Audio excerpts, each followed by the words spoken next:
What's up, guys? Barry Gaming here, back with some more Idle Heroes, and today we're going to be taking a look at the skill card for Mockman. The spoiler we have, of course, it doesn't have the numbers and percentages just yet, but you get a good feel for his abilities, and he seems interesting at first glance. He could either be very, very useful or not very useful. It just depends on how his skills work out.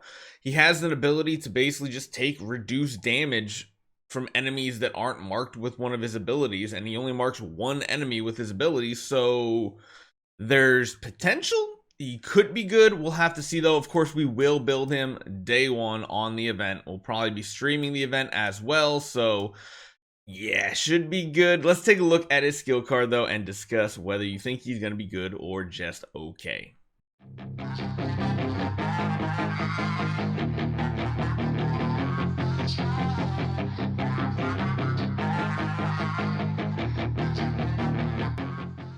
Okay, so for his skill set, I kind of want to just skip past the active ability at first and talk about his other abilities, then we'll come back to it.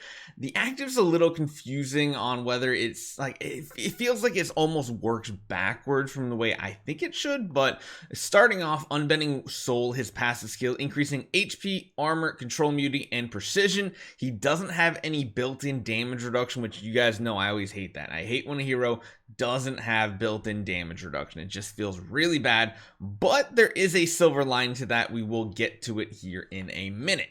So Iron Fist, first passive skill, changes the basic attack to dealing damage to one random enemy, which it doesn't sound good at first glance, but it prioritizes enemies with death contract. That's going to be a very important part right there, and deals extra damage equal to a certain percentage of that target's max HP. So percentage-based damage, usually pretty good. Meanwhile, it reduces their armor for a certain number of rounds, and Mockman has a chance to obtain Wrath of Shadow. Wrath of Shadow is going to be what modifies his active ability.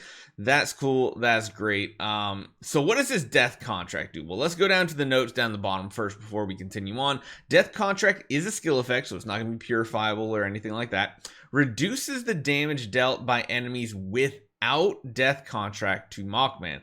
There can only be one enemy inflicted with Death Contract at a time and not stackable. So what that means is, especially in like a 6v6 type combat, you are going to have Death Contract on one enemy only, and at that, it's weird because it means he takes less damage from enemies without Death Contract. So heroes that don't have the debuff will actually do less damage to him, which is very, very interesting. Just natively, we don't know how much is going to be 50%, 10%. That really depends on if the hero is good. If it's a good, solid damage reduction, like even 30-ish%, I think he's going to have a really good chance because especially if you slap like a crown on him, he could be very, very strong.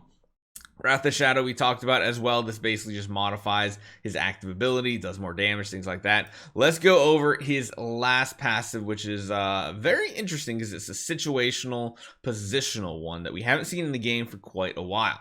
So, Rancorous Range, okay, sure. If Mockman is in the front line when the battle starts or is in battle as a substitute, so I think they're talking about like Trial of the Champion, yeah. Increases self-damage reduction. So just putting him in the front row gives him damage reduction. Again, it really depends on what that damage reduction is and the Death Contract damage reduction to see if he's going to be viable, because he might be an absolute unit, a tank that just can't be stopped. The effect of which declines every round. So this part right here, you basically have a golden crown on, is what I'm guessing. I wouldn't be surprised if it is a golden crown of like 50% and then slowly declines just like a splendid golden crown. If Mockman is in the back line, increases self crit chance and the effect of which declines every round. So that one doesn't seem that good. I feel like he's going to be a frontline hero pretty much no matter what, unless you're using him in like PvE for straight up damage, but there's better options. When taking basic or active skills, it's going to increase his self crit damage for a certain number of rounds with a chance to obtain Wrath of Shadow. So sure, why not? He might ramp up pretty good between that backline crit and self crit in PvE. We'll have to see. Afterward launches a counterattack dealing a certain percentage of attack damage. That's interesting because we don't have that many counterattack heroes anymore. If the damage or if the target is inflicted with Death Contract, deals extra damage to them and reduces their attack for a certain number of rounds. So that's good because remember, Death Contract's the only one that's going to be able to do normal damage to Mockman. So if this right here ends up like lowering their attack, he's going to take less damage from them because he's not getting the damage reduction from them having Death Contract. It's a really weird situation. And then we move on to the active, which I think is the weirdest setup for this hero in general. Let's just scroll down here. So Breakout of Impasse. Interesting names we have here. Okay, deals damage to one random enemy. This enemy is going to be prioritized if they have Death Contract on them already. And deals extra damage, caps at a certain percentage of his attack equal to a certain percentage of the target's max HP. So again, percentage-based attacks, those are usually pretty solid. We move on down a little further. Meanwhile, it's going to inflict Death Contract on the target he does. So if nobody has Death Contract yet, is going to apply it, and it's going to taunt the target for a certain number of rounds and consume all layers of Wrath of Shadow, with each layer dealing extra damage to the target and restoring his HP.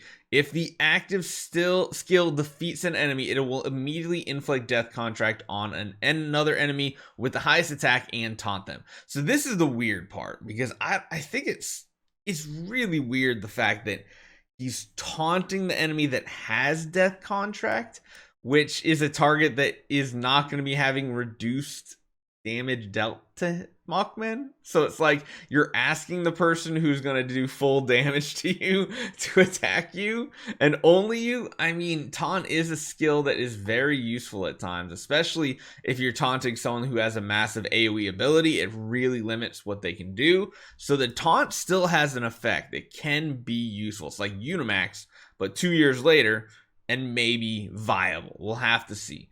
The one thing I want to look at is, until he uses an attack, it looks like nobody has Death Contract, which means if he is the slowest on your team and you just build him with like a golden crown, he could be taking very limited damage just in general. Sadly, of course, the one thing I wish he did have, like, I wish his active ability taunted everybody else that doesn't have Death Contract, because then it would be like everybody has to attack him and he's taking reduced damage. But the fact is, he only taunts the one that has Death Contract, which means the other 5 can still kind of do whatever they want, which is interesting. I mean, it looks like he has potential, but again, it really comes down to what these numbers are. He might be crazy high damage dealer. We'll have to see if that's the case. My first impression is you throw him front line, let him get that damage reduction that kind of tears off, give him a crown that has damage reduction that tears off, because a lot of battles only survive a couple rounds nowadays. It really depends on how the meta is shifting, but there's a lot of battles where the first couple rounds are the most important ones. But yeah, it looks like until he uses his basic attack, and that's about it. Granted, he does do bonus damage to the target that has Death Contract, which is cool, but I don't know why he wants to taunt the target that has. It's weird. I almost wish that like Wrath of Shadow made him taunt additional targets for every layer. So like if you have one layer, it taunts the Death Contract plus one random enemy. If he has like 2 to 3 from getting a bunch from counterattacks, then you'd have a lot, because that would be really game changing. But I don't know. Let me know what you guys think about Mockman. I think he's gonna be alright. I think he sounds like he might be really good in a place like, oh, I don't know, Sealand. That could be, he could have some really good potential with damage reduction abilities. But again, we'll just have to see. So hopefully you guys enjoy this one. See you guys next time.